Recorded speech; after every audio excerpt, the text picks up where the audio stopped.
বাংলাদেশের মাছ ধরার trawler FV মেঘনা ৫ ও এফভি লায়লা ২কে ভারতের কোস্টগার্ড ধরে নিয়ে যায় সোমবার বেলা ১১টার দিকে।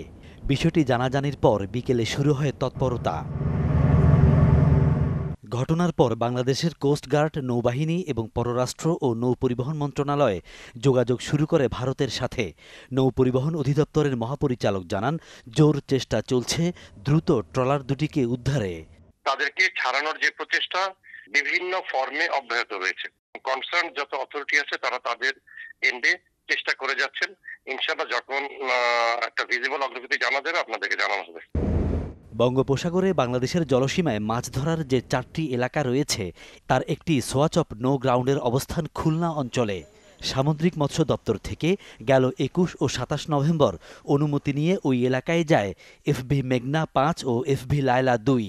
নিজেদের জলসীমায় অবস্থানকালে জাহাজগুলোকে জোর করে ধরে নিয়ে যায় ভারতের কোস্ট গার্ড। আমাদের চুয়াচপ যে নো গ্রাউন্ড আছে আর কি, সেই গ্রাউন্ডের কাছাকাছি তারা এই মাছটা ধরতেছিল এবং আমাদের সীমানায়, এটা ভারতীয় কোনো সীমানা নয়, সেখানেই তারা মাছ ধরতেছিল এবং তারা ওখান থেকে অপহৃত হয়েছে।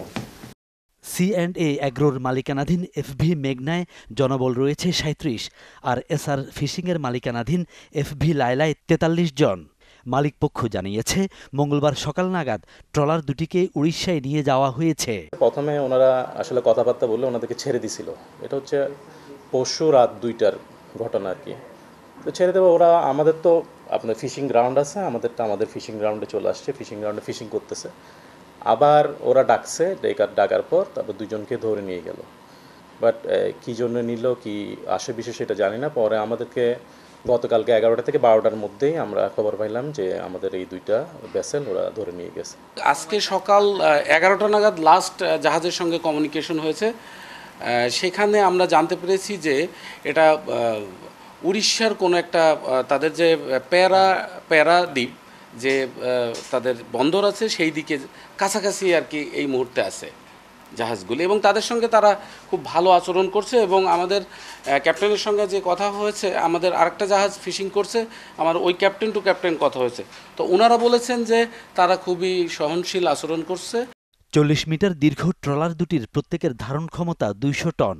বাংলাদেশের জলসীমায় অনুপ্রবেশ করে ট্রলার দুটিকে নিয়ে যাওয়া প্রতিবেশী দেশের বৈরী আচরণ বলছেন সংশ্লিষ্টরা। ফখরুল ইসলাম, চ্যানেল 24, চট্টগ্রাম।